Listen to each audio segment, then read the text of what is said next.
Hello and welcome. My name is Michael Wilson, and I'm the digital content producer for KardasLarson. Today's topic is romance in the workplace, sentimental or scary. We'll spend this time exploring some of the best practices for having a calm workplace, as well as some of the pitfalls of romance in the workplace can create. We will let you know how to manage the possible pitfalls so they do not manage your organization. Now let me introduce you to our presenters, Lois Krause, KardasLarson's practice leader for HR compliance, and Lisa Schapani, partner of KardasLarson. Lisa Schapani and Lois Krause have spent many years helping organizations of all types and sizes to successfully develop and grow both their people and their businesses. Lois has a special expertise in labor law management, while Lisa's proficiency is in leveraging employee performance and development. Both of your presenters are committed to helping you maximize performance. Now I'll turn it over to Lisa to begin the presentation. Lisa? Thank you, Michael, and hello, everyone. I'm here with my colleague Lois today to talk a little bit more about workplace romance. Lois has extensive experience with these matters of the heart interfering with the workplace. And before we get started, I just want to share a couple of things. I just read an interesting article about Valentine's Day. And I know some people feel it's simply a Hallmark holiday. And I found it was interesting that our millennials are embracing the day, getting dressed up, and renting limos to celebrate their love. So clearly for them, it's not just a Hallmark holiday. And also, I want to disclose I met my husband at work, so I know firsthand what it's like to have a workplace romance and the challenges of not having clear guardrails. The organization we worked for didn't have any types of policies or procedures in place. So with that, let's start hearing a little bit from Lois. So Lois, why is Valentine's Day a good time for organizations to review their dating and nepotism policies? Well, Lisa, it's a great time because many people in the workplace start to look at coworkers with some emotion. And even if it's just fleeting, it gives us a yearly reminder that these workplace romances may create some problems and liability for the organization. So reviewing the policies and communicating them to all when all are thinking with their heart, and perhaps not just with their intellect, is a good time. Tell me, Lois, how prevalent is romance in the workplace? Well, more prevalent than you may think. According to the 2016 Vault.com romance survey, 60% of workers in the hospitality and tourism industry have workplace romances. 59% of the workers in consumer product industry engage in workplace romances, and 58% are in the retail and advertising business. So it happens in all industries. That's interesting, Lois. I also read something about people who have these workplace romances have admitted to having more than one romance, and 2/3 of the people who have the romances say that they would do it again. So obviously it is quite prevalent. And tell me, do these romances usually end in marriage as mine did? Well, it seems that more than 50% of American professionals have admitted to having a workplace romance at one time or another during their career, according to the latest 2016 yearly poll. And of that 50%, 42% of those romances had an ongoing casual relationship. 36 admitted to the romance being just a random hookup. 29% were in a serious long-term relationship, and only 16% ended in marriage. So there are many outcomes that can occur. Some good, some not so good, and there's always concerns for the organization, no matter how it turns out. Absolutely. So, like myself, I imagine that you've seen these types of romances come and go over the years in your HR career. Tell me about the most challenging situation you encountered. Oh, I worked with an organization, and it's funny because this happened around Valentine's Day. I worked with an organization that had a romance that put a lot of stress and liability on the entire organization. A male supervisor and a female subordinate had a romantic relationship that ended when the supervisor decided to pursue a relationship with another female subordinate in the same department. I might add. Eek. Yeah. It got ugly between the two women in the situation and became very public in the organization. Wow. And so then what happened? Well, as if that was not liability enough, then a single male supervisor in another department decided to try to be nice to the scorned lover because it was around Valentine's Day. And so as Valentine's Day was approaching, he decided to do something nice for the woman who was upset about the breakup and the new love interest. This gentleman, thinking he was showing care and concern, bought a single red rose and a Valentine's card and left it on the windshield of the car for the woman he felt was feeling down. In the card, he said she should feel better because others cared about her. And if she wanted to talk, he was there. And he just signed it with his first name. Whoa, baby. What happened next, Lois? Well, I mean, yeah, it seemed like a nice thing, but unfortunately, the scorned lover felt that she was being sexually harassed. Oh, my. And she felt she could not complain to any management within the organization because she didn't trust anyone to understand her side of things. Wow. Because these are two supervisors in two different departments. So. Yeah. So instead, she made a complaint to the Connecticut Commission on Human Rights and Opportunities, the CHRO, of sexual harassment. And she based it solely on the rose and the Valentine's card being left on her windshield. Wow. So are you telling me she didn't even give the organization a chance to investigate? No. I mean, it was because her lack of trust in the management of the organization. I mean, the company had to address the CHRO complaint and go to hearings and bring many of the supervisors and the managers. This is manufacturing. They had to take everybody all off the floor, and in order to answer the charges and to see what could be done to satisfy the complaint. Wow, that had to have been a lot of time and money and payroll that could have been spent on other things. Absolutely, it was very costly on many levels, and it was brought in at I was brought in at that time. But only after the labor attorney had been called.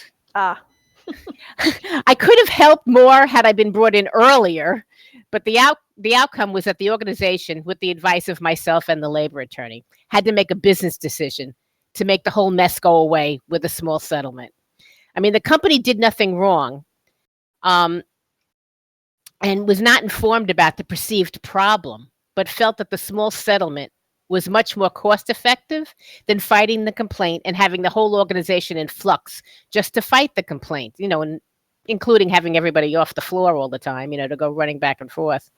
So they wound up, and the funny thing is they all wound up leaving the organization on their own as well after the whole thing was settled. Oh, after they made a whole mess of the organization, then they decided to leave. Okay. Yeah. All right. On their own. Wow. So Lois, where did this organization go wrong? Well, they didn't communicate or follow their policies. Immediately after this was all settled, I suggested that the first order of business should be to review the dating and the nepotism policies and to make sure that all were being enforced. They had good policies, but no one seemed to know what the policies were, and no one enforced them. So, I mean, good policies are only as good as the management that actually uses them. So I did some training for the managers about how to deal with these situations and when to enforce the policies. And then we rolled out the policies to all and reminded everyone of the complaint procedure that had been set up in the organization. It was a good procedure and probably would have helped greatly if had remembered about it, and the managers and the employees alike, and they had used it. Yeah, absolutely. And so many times you see the policy when you start in an organization, you sign off on the handbook, and then, you completely forget about it when you fall in love. So, it's true. Yeah, exactly. So Lois, how often do you see organizations without a policy in place? Is that common? Well, in our KardasLarson's own internal survey, we found that 50% of small to mid-sized organizations simply don't have formal policies in place regarding this. And if you're one of those organizations, you're at risk. I mean, you can be at risk even if you have policies that are not communicated to everyone, as the story demonstrated. Absolutely. Absolutely. So tell me, Lois, why is not having a policy such a big risk? Well, people will not know how to deal with hostile work environment, and sexual harassment prevention training will not be done regularly as it should be. I mean, there have been more than 50 federal and state workplace romance sexual harassment legal cases between 1980 and 2006. And that's not mentioning the far greater number of claims that have been handled internally without ever going to court. Yeah, I'm sure that brings that number way up. Yeah. And then no knowledge of policies and procedures can erode trust in the organization. Also demonstrated in the story that I shared. Absolutely. So there's always lost productivity when people are using their hearts or emotions, when they have no guidelines to follow instead of using their heads or intellect instead. Yeah, exactly. So why not just say no dating allowed? Well, actually, some have policies that simply say that dating isn't allowed, although we don't encourage that type of policy because it's going to happen anyway. Yeah. You need to deal with reality. I mean, we prefer a disclosure approach so that the organization has an opportunity to work with the parties to manage the situation as well as, possible for all the parties concerned, employees and the organization alike. Yeah, I agree with that whole disclosure piece. So tell me, what are the elements of a good policy? What should be in the policy? Well, Lisa, there should always be specific procedures that need to be followed when two employees wish to date each other. We also suggest that you go the extra mile and say if people that date get married, then they must adhere to a nepotism policy as well. And don't forget to add the consequences of not following the policy. That's a great point. Yeah. We also suggest a statement that outlines that family members cannot manage the work of another family member. And obviously, you would do that with dating people as well. And that can be implemented, with the dating relationship. And that'll have less liability for the organization. And then outlining a process that requires dating employees to register, if you will, with human resources or a stated management team member. So it's on record that the two people are entering into the relationship of their own choice and understand that the relationship must not cause disruption in the workplace. And if it does, they need to fix it immediately, or they could face disciplinary action up to and including leaving the organization. Okay. So again, it all surrounds disclosure. So what about, Lois, having a policy that's different for leaders than for the balance of the organization? Oh, absolutely not. Absolutely not. Okay. If you want to build trust in your organization and limit your risk, it's critical that the policy and expectations be consistent for all employees, including managers and subordinates alike. That would create an opening for discrimination complaint quicker than having no policy at all. And that makes perfect sense. So tell me a little bit more about disclosure. It seems like that's really what you're advocating for organizations. And, that's what I did in an organization that didn't have a policy, but we had people all around us that were in these romantic relationships, and the owners of the company married their employees. So, so tell me about disclosure. Okay. Well, encouraging employees to disclose that the relationship exists goes a long way in opening up the lines of communication. And offering to help the couple determine how to move forward and having options for them to explore increases your ability to retain, long-term talent that's good. So many companies will transfer an employee so that a reporting relationship doesn't occur. But that should be done with care, so you do not create a discrimination complaint because one person received a transfer and the other didn't. It can be very tricky. So make sure if you have consent in writing for something like that, if you're going to move one person and leave the other person in place. Right. You may also consider helping an employee find a new role if they determine that leaving your employee is the best course of action. That's always a good practice, and it goes a long way in creating positive image for the organization. Yeah, I remember doing that for a couple in an organization that I worked with. Um, one of them wanted to stay and the other one wanted to leave the organization, but he just needed some help finding a new role, and we helped him with that. That's great. Great idea. Great way to move Yeah. forward. Yep. Okay, so then I've heard that some companies have love contracts. Do tell what that's all about. Well, 7% of organizations, according to SHRM's most recent workplace romance survey, ask those in a romantic relationship to sign a love contract, indicating that the relationship is consensual and the couple will not engage in favoritism or take legal action against the company if the relationship ends. It's kind of like the disclosure piece where you register, but it goes a step further. So the feedback on love contracts is mixed, with some HR professionals feeling that it provides a forum for discussion around workplace behavior, and others feeling that these contracts encourage employees to hide their relationships. Right. Lots of people don't want to sign anything, so Right, they exactly. hide it, Yep. So, and you can always have them sign anything you want, but Mhm. someone can always sue you in the end. Right. It may keep you from losing the suit and not incurring such high legal fees or minimize lost productivity, but you may have to deal with the suit just the same. So just remember, the surrounding employees can always claim hostile work environment if they feel affected by the behavior of the lovers too. I mean, it's not just the two lovers that are in, Right. in the middle of that. So Right. So Lois, one other thought that I'm having. So are you supposed to disclose this on your first date? Well, I think it's more of, if you have a date, you'd have to decide whether you want to move forward, with the relationship, because sometimes one date is going to be the end of it, Right. Exactly. Exactly. So knowing that timing of disclosure, if I remember my own personal situation, it was maybe 90 days into it when we decided that, this was something more serious than just dating.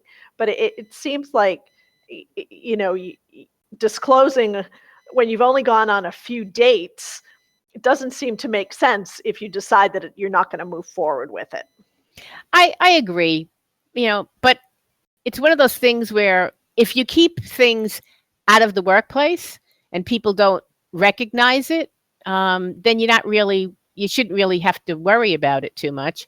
But when you realize that things are heating up and you really want to make this relationship move forward, I think that's the time when you realize that you should disclose. Right, right. Okay. So Lois, you've talked about what needs to be in the policy and some of these other pieces like the love contracts. So what are some of the best practices around having these policies? Well, first, we feel that you have to have a dating policy and a nepotism policy as well in place, and communicate it to everybody. And you have to decide what's right for your organization, how to write the policy. Make sure that all people adhere to the policy, and you can consider having love contracts in your dating policy as part of your dating policy. But always evaluate the pros and cons of those in regard to your organization and your culture before you decide to put it into your policy. Don't just say, well, this is the flavor of the month, so we're going to put it in here. And then try to create an environment that encourages disclosure.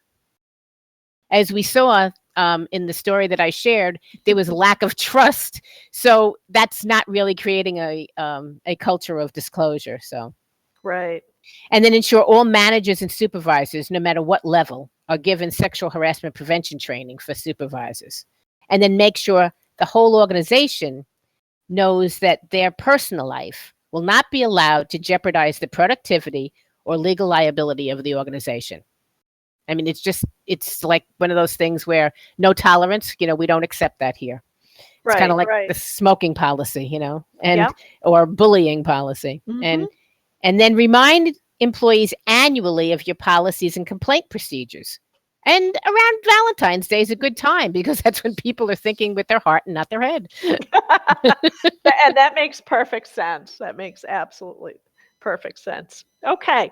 So you can have all the wonderful policies and procedures in the world, and there will still be offenders. How should organizations handle these folks that don't follow the policies and procedures? Well, unfortunately, all organizations must have a plan for handling the policy offenders. If the relationship is discovered by management because it has disrupted the organization, then the manager must review the options to deal with the offenders. And we suggest you might want to try some different options. One would be to use a last chance type of agreement with both, explaining separation could be the outcome should they violate the agreement even once. And other arrangements might be like transferring, like we discussed before, one or both of the employees to separate them in the workplace. It might be an option. But as I said before, please be very careful if you do that. Because if one employee gets transferred and the other doesn't, there could be more claims of discrimination that crop up. Yeah, and that I would imagine would be difficult for small organizations. Absolutely. Absolutely. I've worked in organizations where it's larger and there's been sort of a dispersed workforce. So one person could work in corporate and then someone else could have a role out in the organization that's around the country. But in small organizations, that I would imagine that would be a challenge. It definitely is a challenge. And that's why sometimes all of these options may not be right for all organizations. But I just wanted to put all the options on the table because, who knows who's going to be listening to this, whether they're large or small organizations. Absolutely. Absolutely. So what else, Lois? What else?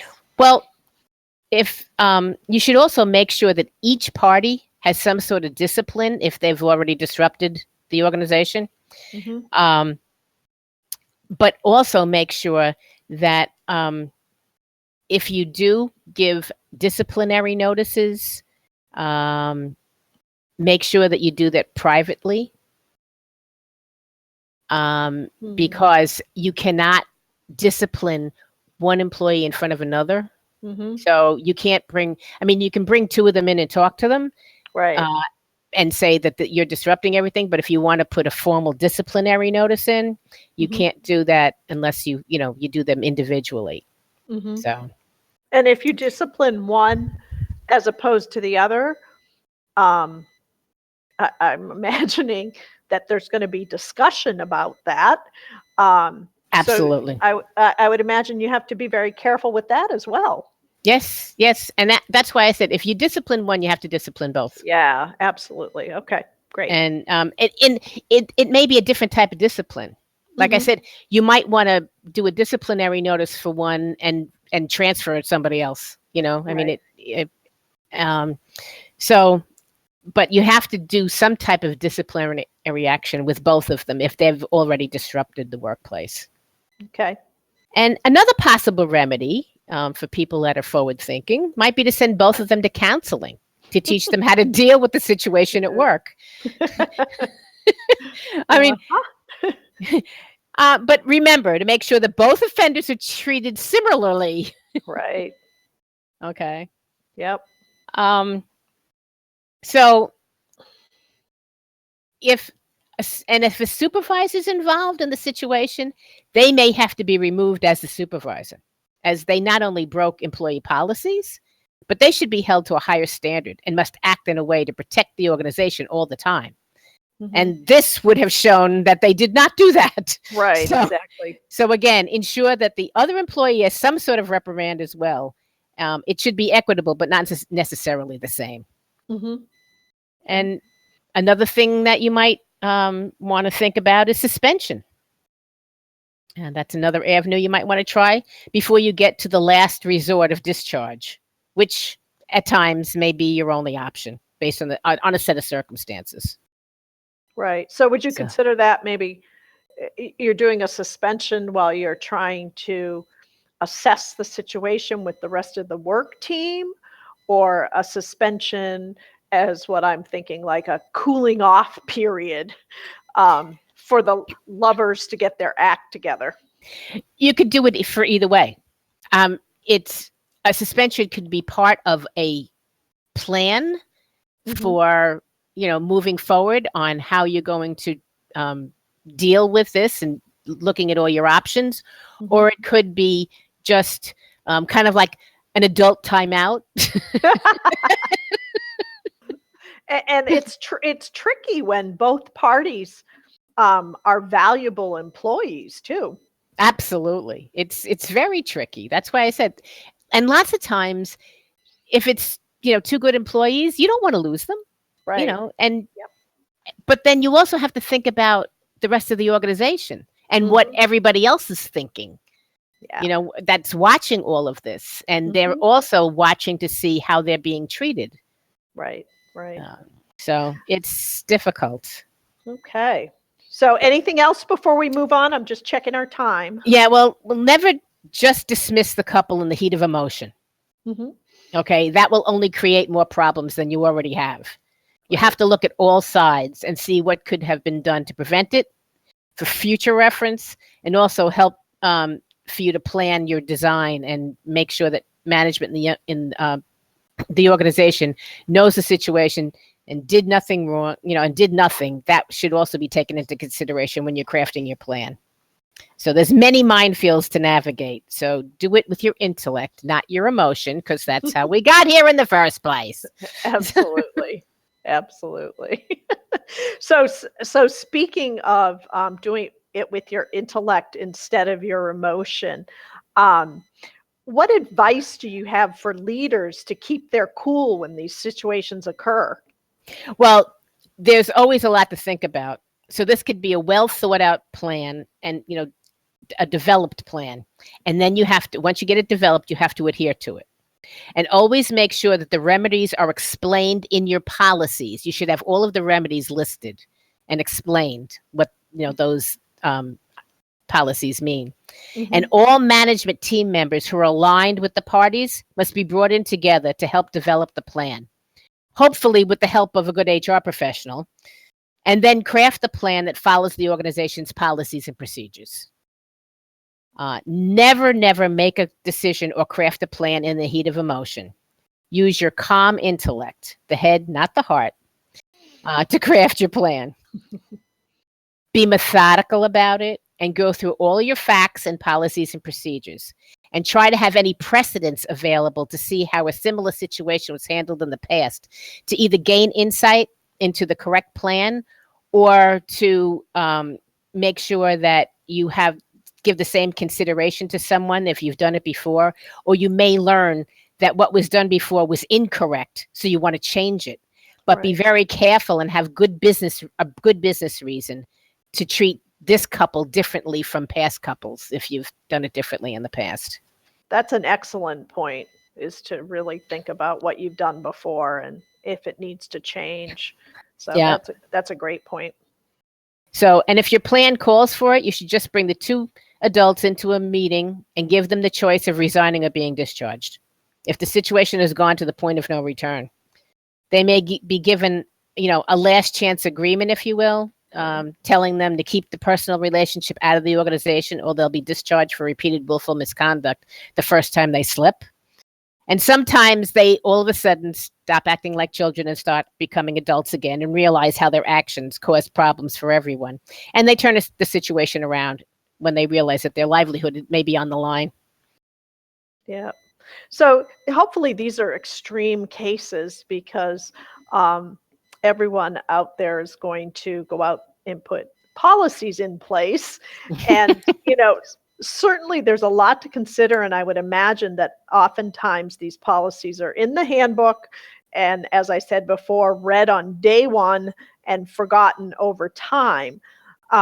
So tell us how organizations can keep this in the forefront. Well, as we mentioned before, consider reminding employees around Valentine's Day. And having a policy is a start. And in my experience, employees need to be reminded that that policy exists. And many times I've had people say, I don't remember that, So pre-Valentine's Day might be a great time to remind your employees of your workplace romance policy and conduct. And then you should also conduct your annual or biannual anti-harassment training, and remind the managers that unwanted gifts and cards can make employees feel uncomfortable or harassed, like in the story that I shared earlier. We also recommend that you remind people about the policies and to the entire company, not just the managers. So that makes perfect sense. And so it sounds again like communication is the key here. Absolutely. To help people remember that these policies do exist. And okay. Any final thoughts, Lois? Well, I just, communicate the policy, have the policy, decide what's best for your organization, and always make a determination based on your head, not your heart, and just follow a calm, even plan, and plan it before you do it. Excellent. And certainly if you need some help in any of these areas, please give KardasLarson a call, and we'd be happy to learn more about your organization and your challenges. Thank you, Lois, for sharing your insights and experience, as well as that terrific story. And thank you to all of our listeners. And thank you, thoughts, Lois? Okay, go ahead. And thank you, Lisa, for great insight and insightful questions. And thank you, listeners. And we both hope you receive some good information that you can use in your organizations. And please like us on Facebook, LinkedIn, and follow us on Twitter. And we also invite you to go to YouTube or our website to view some previous presentations, legal updates, and other helpful information, including how to contact KardasLarson should you have some need. Thank you.